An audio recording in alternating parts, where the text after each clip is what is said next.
കാലവർഷം എത്തിയതോടുകൂടി സംസ്ഥാനത്ത് ശക്തമായ മഴ തുടരുകയാണ്. എറണാകുളം മുതൽ കാസർഗോഡ് വരെയുള്ള 8 ജില്ലകളിൽ ഓറഞ്ച് അലർട്ട് നിലനിൽക്കുന്നു. കനത്ത മഴയിൽ സംസ്ഥാനത്ത് വിവിധയിടങ്ങളിൽ വെള്ളം കയറി. തൃപ്പൂണിത്തുറയിൽ വീടുകളിൽ വെള്ളം കയറിയിട്ടുണ്ട്. കോഴിക്കോട് ഫുഡ് സ്ട്രീറ്റിന് മുന്നിലും വെള്ളക്കെട്ട് രൂപപ്പെട്ടു. കാസർഗോഡ് ചെർക്കളയിൽ നാട്ടുകാർ ദേശീയപാത ഉപരോധിക്കുകയാണ്.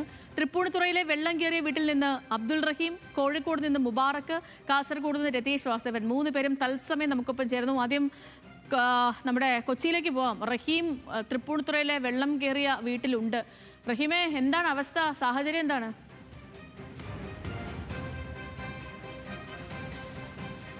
സേതു, മഴ പെയ്തു തുടങ്ങിയതേ ഉള്ളൂ. അതിനോടൊപ്പം തന്നെ പല സ്ഥലങ്ങളിലുമൊക്കെ വെള്ളക്കെട്ട് വന്നു തുടങ്ങി എന്നുള്ളതാണ് പറയുന്നത്. ഞാനിപ്പോൾ നിൽക്കുന്നത് തൃപ്പൂണിത്തുറയിലെ ഒരു വീട്ടിലാണ്. ആ വീട്ടിൽ ഇപ്പോൾ ഉള്ളിൽ തന്നെ വെള്ളം കയറുന്നൊരു സാഹചര്യമാണെന്നുള്ളതാണ്. ആ വീട്ടുടമസ്ഥൻ നമ്മോടൊപ്പം ചേരുകയാണ്. ചേട്ടാ, മഴ പെയ്തു തുടങ്ങിയേ ഉള്ളൂ, ദുരിതം തുടങ്ങി അല്ലേ? അതെ അതെ, തുടങ്ങി. അതെന്ന് വെച്ചാൽ ഈ വെള്ളം പോണ ഒരു ചാലുണ്ട്. അത് മറ്റേ കോടതി വഴിക്ക് മുനിസിപ്പാലിറ്റിയെ കൊണ്ട് പൈപ്പിട്ട് കറക്റ്റായിട്ട് വെള്ളം പോയിക്കൊണ്ടിരുന്നതാണ്. ഇപ്പോൾ പുതിയ ഒരാളാരോ വന്നിട്ട് ആ പൈപ്പ് അങ്ങോട്ട് മൂടിക്കളഞ്ഞു. അതിനാണ് സെക്കൻഡ് വെച്ച് ഇവിടെ വെള്ളക്കെട്ടായി. രാത്രി ഇനി ശക്തമായ മഴ പെയ്താൽ ഇനി ദുരിതം കൂടും, ഭയങ്കരമായിട്ട് കൂടും. മുട്ടോളം അരക്കി വെള്ളം ഇവിടെ ആ നിലയിൽ ഇപ്പം നിൽക്കണത്. വലിയ ദുരിതമാണല്ലേ? ഭയങ്കര ദുരിതം. രാത്രി ഉറക്കത്തിൽ നിന്നൊക്കെ എണീറ്റ് പോകാന്ന് പറഞ്ഞു കഴിഞ്ഞാൽ ഇപ്പം ഞങ്ങൾ രാത്രി എണീറ്റ് പോയതാണ് മുകളിലേക്ക്. ആ ഒരു സ്ഥിതിയാണ് ഇപ്പോഴത്തെ. ഈ സാധനങ്ങളൊക്കെ എനിക്ക് തോന്നുന്നു മേളിലേക്ക് ഷിഫ്റ്റ് ചെയ്തു തോന്നുന്നല്ലേ? കുറെ പാത്രം കിച്ചണിലേക്കുള്ളതൊക്കെ അങ്ങോട്ട് മുകളിലേക്ക് മാറ്റി ഞങ്ങൾ. ബാക്കിയൊക്കെ അതേ രീതിയിൽ കിടക്കുന്ന നശിയേ ഉള്ളൂ. മരങ്ങളൊക്കെ മുകളിൽ ഈ സോഫകളൊക്കെ നശിച്ചു പോകും. അത് തന്നെയാണ് സേതു, വലിയ ദുരിതമാണ്. മഴ പെയ്തു തുടങ്ങിയപ്പോൾ തന്നെ ഈ വീടിനകത്ത് മുഴുവനായും വെള്ളം കയറിയിട്ടുണ്ട്. ഇപ്പോൾ എല്ലാ മുറികളിലാണെങ്കിലും അടുക്കളയിലാണെങ്കിലും ഒക്കെ തന്നെയും വെള്ളമുണ്ട് എന്നുള്ളത് തന്നെയാണ്.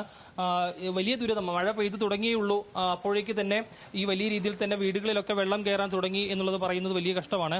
ഇതിൽ പ്രധാനമായും ഇതിലൊരു ആക്ഷേപമായി ഉന്നയിക്കുന്നത് ഇതൊരു താഴ്ന്ന പ്രദേശമാണ്. തൃപ്പൂണിത്തുറ ഒരു താഴ്ന്ന പ്രദേശമാണ്. ഇതിന് തൊട്ടപ്പുറത്ത് ഒരു സ്ഥലമുണ്ടായിരുന്നു. അവിടെ ഹൈക്കോടതി നിർദ്ദേശത്തെ തുടർന്ന് അമിക്കസ് ക്യൂറി വരികയും അതോടൊപ്പം തന്നെ ഏതാണ്ട് ഒരു 6 മാസത്തോളം പരിശോധന നടത്തിയതിന്റെ അടിസ്ഥാനത്തിലാണ് ഇവിടെ ഒരു പൈപ്പ് ഇട്ടത്. ആ പൈപ്പ് ഇട്ടതിന് ശേഷം ഒരു സ്വകാര്യ വ്യക്തി ആ സ്ഥലം വാങ്ങി വീട് വെച്ചതിന് ശേഷം ഇപ്പോൾ അത് മറ്റൊരാൾക്ക് വിറ്റു. ആ വിറ്റതിന് ശേഷം ഈ ഭാഗത്ത് നിന്നുള്ള ഇങ്ങോട്ടേക്ക് അത് ഈ വെള്ളം പോകേണ്ട പൈപ്പ് അടച്ചു കളഞ്ഞു. അതാണ് ഈ മേഖലയൊക്കെ തന്നെയും വെള്ളക്കെട്ട് വരാൻ കാരണമായി ആളുകൾ പറയുന്നത്. പല വീടുകളിലും ആ പ്രദേശത്തെ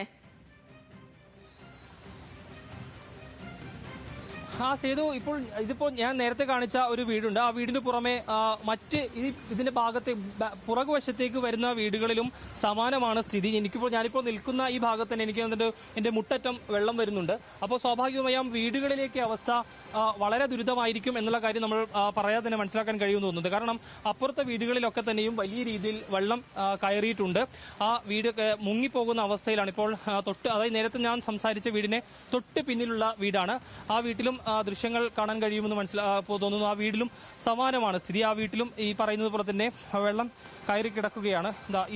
ഈ വീടിന്റെ ഉള്ളിലും ഈ പറയുന്നത് പോലെ തന്നെ വെള്ളം കയറി കിടക്കുകയാണ്. വീടിന്റെ അകത്തേക്കൊക്കെ വെള്ളം കയറിയിട്ടുണ്ട്.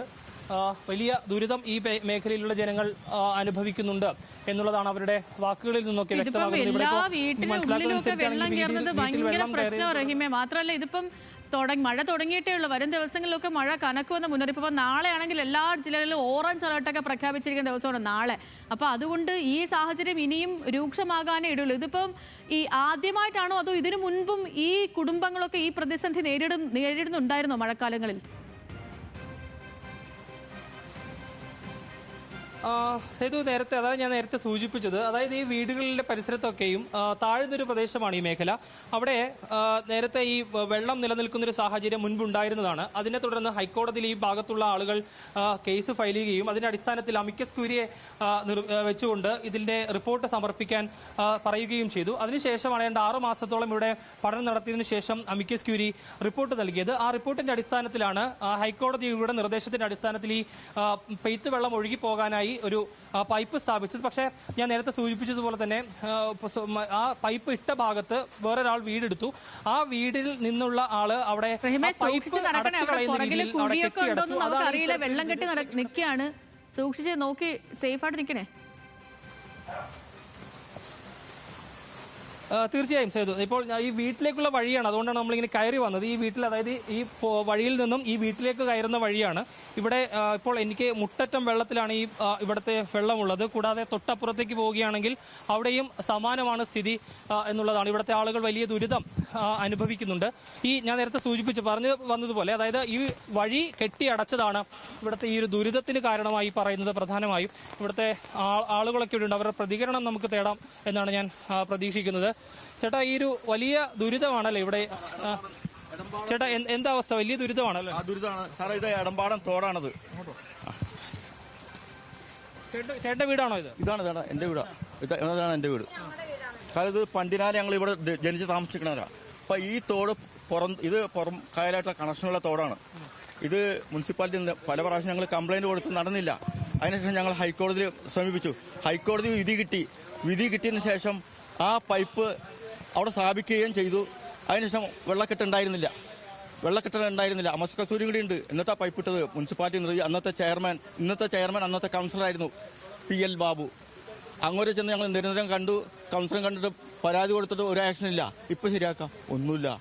ലാസ്റ്റ് ഇത് കണ്ടില്ലേ, ആ കൗൺസിലർ ഇട്ടേക്കണം എന്നറിയാമോ? ഗ്രൂപ്പിൽ ഇട്ടേക്കണം എന്താണെന്ന് വെച്ചാൽ എല്ലാം ക്ലീൻ ചെയ്തുകൊണ്ടിരിക്കുകയാണെന്ന്. ഒന്നും ചെയ്തിട്ടില്ല. ഞാൻ സാധാരണ എനിക്ക് കാലിനും അയ്യെങ്കിലും ഞാനിവിടെ ഒന്ന് ക്ലീൻ ചെയ്യാറുണ്ടായിരുന്നു. കാരണം ഈ കുട്ടി ഇട്ടപ്പിന് എനിക്ക് തൊടാൻ പാടില്ല. എന്നിട്ട് ഇപ്പൊ എന്ത് പറ്റി? ഞങ്ങൾ വെള്ളക്കെട്ടിലാവുന്ന ഞാൻ അറിയിച്ച മുന്നറിയിപ്പ് 1.5 മാസം അറിയിച്ച. ചേച്ചി, എന്താണ് ഇപ്പോ മഴ പെയ്തു തുടങ്ങിയേ ഉള്ളൂ അല്ലെ? അപ്പോഴത്തെ തന്നെ വലിയ ദുരിതത്തിലേക്ക് ഇനിയിപ്പോ നിമിഷം കൊണ്ട് ഒരു മഴയും കൊണ്ട് പെയ്യുകയാണെങ്കിൽ അകത്തേക്ക് വെള്ളം കയറും. പിന്നെ എന്റെ ചേട്ടനാണെങ്കിൽ സുഖമില്ലാത്ത 25 വർഷമായി ബ്ലഡ് കോട്ടായിട്ട് ഈ അകത്തിരിക്കുന്നത്. ഞങ്ങൾക്കിപ്പോ ഒരു മരുന്നിന് പോലും പുറത്തേക്ക് കൊണ്ടുപോകാൻ പറ്റാത്തൊരവസ്ഥയിലാണ് ഞങ്ങളുടെ ജീവിതം. ഇനി അടുക്കളയിൽ പോലും ഞങ്ങൾക്ക് പെരുമാറാൻ പറ്റില്ല. വലിയ പ്രശ്നത്തിലാണ്. എന്തെങ്കിലും ഒരു പോംവഴി ഞങ്ങൾക്ക് ഇതിൽ കൂടെ കിട്ടണമെന്ന് മാത്രമേ ഞങ്ങൾ പ്രാർത്ഥിക്കുന്നുള്ളൂ.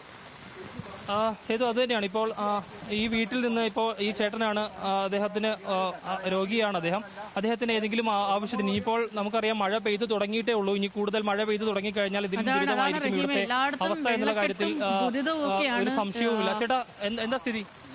ഇപ്പോൾ ഒരു 8-10 വീടുകൾ വെള്ളത്തിൽ മുങ്ങിക്കഴിഞ്ഞ് ആ വീടിന്റെ അവസ്ഥ ശോചനീയമായ അവസ്ഥയാണ്. കാരണം എപ്പോൾ വേണമെങ്കിലും ഇടിഞ്ഞു പോകാം. ആ ഒരു അവസ്ഥയിലേക്കാണ്.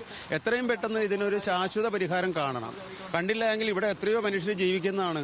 ഒരു അപകടം വന്നിട്ടല്ലോ കാര്യങ്ങൾ ചെയ്യേണ്ടത്. അതിനുള്ളിൽ തന്നെ ഇതിന് വേണ്ടപ്പെട്ട അധികാരികൾ വേണ്ട രീതിയിൽ കാര്യങ്ങൾ ചെയ്തുകൊണ്ടിട്ട് ഇതിന് വേണ്ടതായിട്ടുള്ള ഒരു പരിഹാരം എത്രയും പെട്ടെന്ന് ഉണ്ടാക്കണമെന്നാണ് എൻ്റെ വ്യക്തിപരമായ അഭിപ്രായം. അത് തന്നെയാണ് സേതു. ആ വീടിന്റെ അവസ്ഥ കൂടി നമുക്കൊന്ന് കാണാമെന്ന് തോന്നുന്നു. കാരണം കുറച്ച് പഴയൊരു വീടാണ്. ഇനിയും ഈ പറയുന്നത് പോലെ തന്നെ വെള്ളം അവിടെ തന്നെ നിലനിൽക്കുകയാണെങ്കിൽ സ്വാഭാവികമായും ഈ ചേട്ടൻ പറഞ്ഞതുപോലെ ഒരുപക്ഷെ വലിയ ബുദ്ധിമുട്ട് ഉണ്ടാവാനുള്ള സാധ്യത ഉണ്ട് എന്നുള്ളത് തന്നെയാണ്. ചേട്ടന്റെ വീടാണോ അത്? ചേട്ടന്റെ വീടാണോ? വീടിനകത്തൊക്കെ കംപ്ലീറ്റ് വെള്ളം മുങ്ങി കിടക്കുക. ഭക്ഷണം കഴിക്കാൻ പറ്റാത്ത വിധത്തിലുള്ള അത്രയും ദുരവസ്ഥയിലാണ് ഇരിക്കുന്നത്. വെള്ളത്തിന്റെ നിങ്ങൾക്ക് കാണിച്ചു തരാം ഞാൻ. ഇതിന്റെ അകത്തേക്ക് ഇത്രയും വെള്ളമുള്ളപ്പോൾ തന്നെ ഇതിന്റെ അകത്തുള്ള സ്ഥിതി എന്താണെന്നുള്ളത് നമ്മൾക്ക് കണ്ടറിയാവുന്നതാണ്.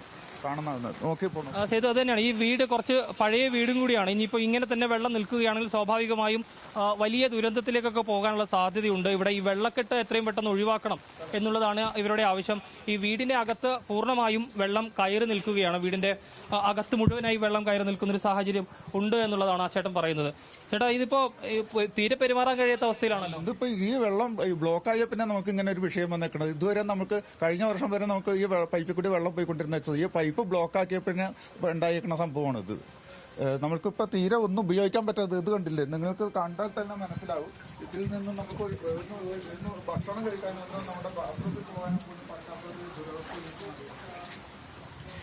ഇത് അതാണതേ വീട്, അതായത് അകത്ത് മുഴുവനായി വെള്ളം കയറിയിട്ടുണ്ട്.